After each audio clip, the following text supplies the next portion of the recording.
Hey guys, welcome back to the Own Your Identity podcast. Have you ever felt like you're on the outside looking in when it comes to friendships? Like there's this invisible wall between you and the connection you crave. Maybe you've never had that close bond with another man, someone who really gets you, who doesn't rush off or judge you, but stays, listens, and cares. Today, we're breaking down those barriers and talking about how to build the deep, meaningful connections you were made for. My name is Jason Mellard. I'm a certified high performance coach, husband material coach, and the founder of Own Your Identity. I'm committed to empowering men to live beyond their unwanted same sex attractions and into their purpose through the power of Christ and for the glory of God. I like musicals. There's a song from Dear Evan Hansen called For Forever that highlights a young man's desire for a best friend, someone who gets him. The following lyrics really hit me. An open field that's framed with trees. We pick a spot and shoot the breeze, like buddies do. Quoting songs by our favorite bands, telling jokes no one understands, except us two. And we talk and take in the view. Yes, we talk and take in the view. That is beautiful to me. Picture that, two friends walking on soft grass, feeling the warmth of the sun, telling jokes, sharing what's on their heart, with no expectation and no agenda. That's the kind of connection I desire. Simple, present, and real. So, how do we create those kinds of friendships? Friendships that bring life, joy, and purpose. First, I'm going to talk about three things that have held me back: fear of rejection, fear of unwanted attraction, and a belief that I had little to contribute. Then I'll highlight the power of presence and healthy physical touch. And finally, I'll share about my perfect friend, Jesus. Before we dive in, I want to start by honoring something beautiful: the way God wired us for connection. That longing you feel for close relationships, that's not weakness. It's not something to hide or be ashamed of. It's a reflection of God's design. He created us to rely on each other, to sharpen each other, and to walk through life together. Think about David and Jonathan in the Bible. Their friendship was a gift, a source of strength and loyalty that reflected God's love. That same kind of connection is possible for us too, even though it may seem out of reach at times. So take a moment to thank God for wiring you this way, even if you've been hurt in the past. Pray for the courage to pursue the friendships He has planned for you, and for the wisdom to recognize them when they come, without expectation. Now, let's talk about a few things that can get in the way. The big one for me, like I said, is fear of rejection. I have been rejected in the past, so why wouldn't I be rejected again? Surely something is wrong with me. But here's the thing: rejection does not define our worth. Often, it's more about where the other person is in their life than it is about us. Often, we can feel rejection when somebody doesn't respond when we reach out, or doesn't want to go as deep as we do. There are times in my life when I've just simply been ghosted. But here are some steps to help you move forward when someone isn't responding. Reframe the rejection. Remind yourself that their lack of response is not about your worth. It's about their capacity. Say to yourself, their silence does not define me. I am worth connecting with. Limit the mental loop. Set a boundary with yourself. If you catch your thoughts spiraling about this person, redirect your focus to something productive or uplifting. Expand your circle. Invest energy in other friendships or communities. Sometimes broadening your connections helps you see that one person's rejection is not the end of the story. Write a closure letter. Even if you don't send it, write down what you wish you could say to them. And that helps you process your feelings and let go. Focus on your values. Ask yourself, am I chasing this person because I feel I need their approval, or because they align with my values? If it's the former, it's time to release them. Another barrier I've come up against is fear of attraction. I've worried I'll develop romantic or sexual feelings for a friend. And that's a valid concern, but it doesn't have to stop me from pursuing meaningful connection. If you have run into this as well, Here's a few steps to navigate it. Acknowledge the fear. It's okay to feel nervous about this. It's a common concern. But don't let the fear stop you from pursuing a friendship if you believe God is behind it. Set clear intentions. Before deepening a friendship, remind yourself of your purpose to build connection, not to seek romantic or sexual fulfillment. Establish healthy boundaries.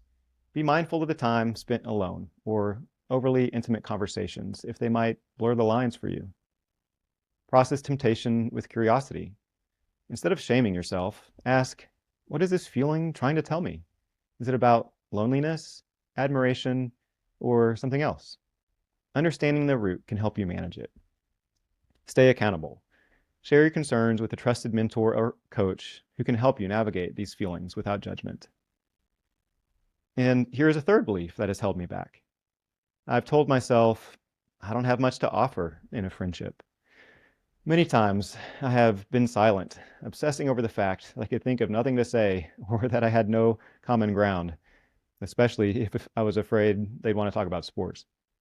But maybe you've had the same concern. Maybe you have felt like you're not interesting enough, successful enough, or funny enough to be a good friend. Those things aren't true. Because friendship is not about impressing somebody, it's about being present for them.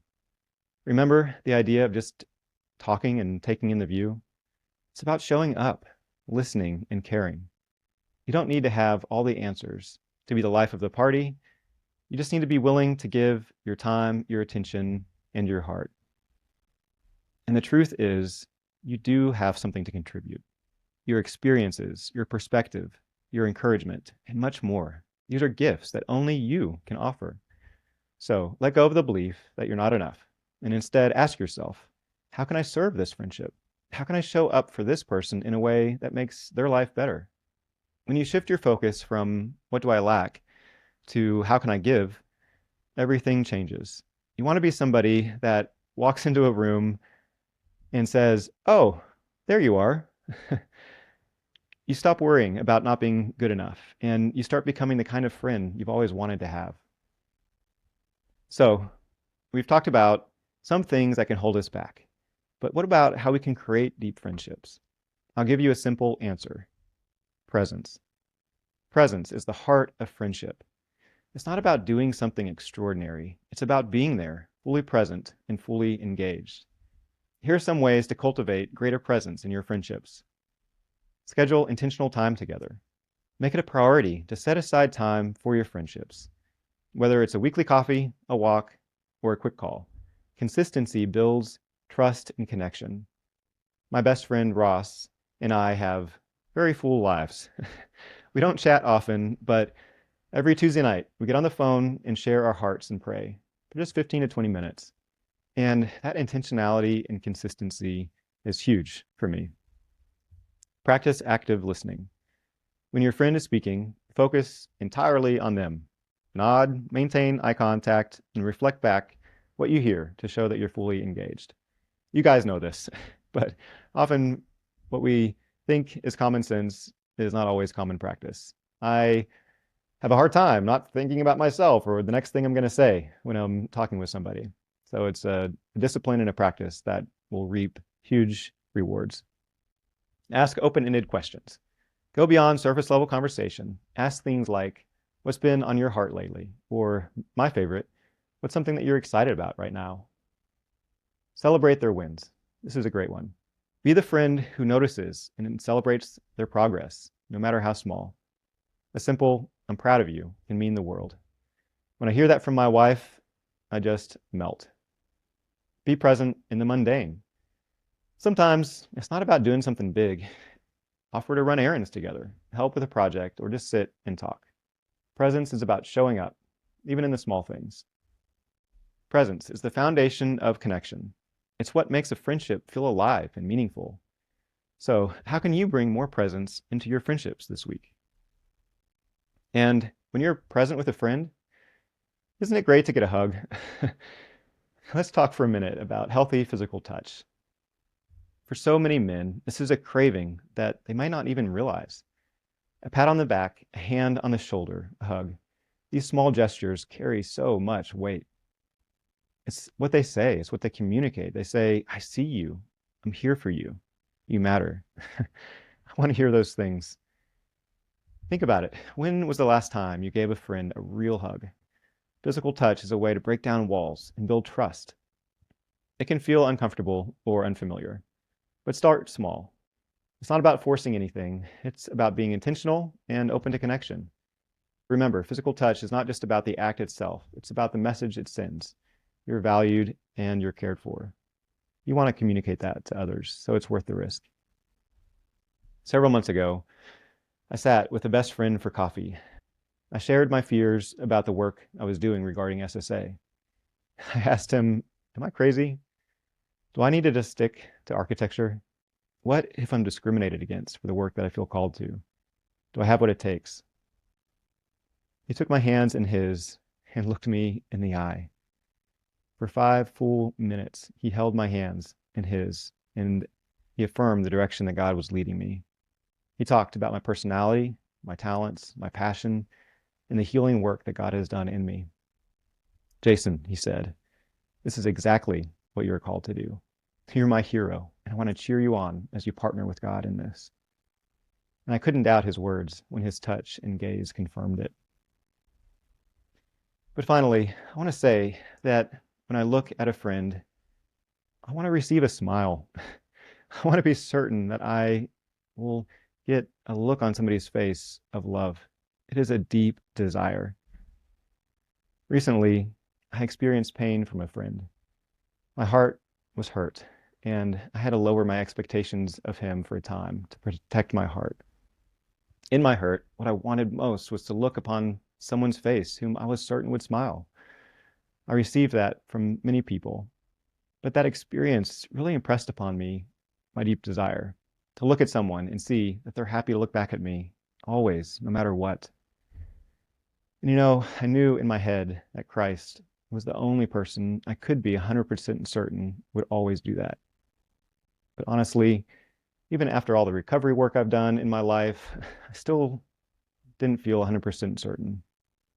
For so much of my life, God's countenance was that of my earthly fathers, whose love felt conditional. And while I believed that God could help me, I often believed that he was disinterested. So I feared I would look upon Christ and encounter a frown. But because I believed God was inviting me to see him as my perfect friend, I decided to risk it. So I shared all my heart with him, believing with certainty that he smiled as I did that. I didn't want to miss the opportunity to act on God's prompting in faith. And I believe that God found that act of faith beautiful. And what's amazing is that Christ is not just our friend, but also our Redeemer, our Savior, King, and our good Father. Jesus is the ultimate friend. He's the one who shows us what it means to be loved without condition, to give without expecting anything in return. He's the one who reminds us that in him, we're enough, just as we are. Jesus didn't come to impress people. He came to serve them. He didn't withhold his love because he thought he had nothing to offer. Instead, he gave everything, even his life, to show us what true friendship looks like. And I believe that when we invite others to know Christ in the gospel, it is powerful to introduce them to someone who is our friend. I want to share a story of the power of friendship with God to bring people to Christ. Recently, my wife and I had the privilege of hearing firsthand a story of how Christ's friendship brought a Muslim woman to himself. She was lying in a hospital bed, sick and unconscious. Her family was around her, but her son, Yusuf, had left the country because of persecution. He came to America via a long journey, and along that journey, he found the presence and the power of Christ as his friend, and his heart and his life was transformed.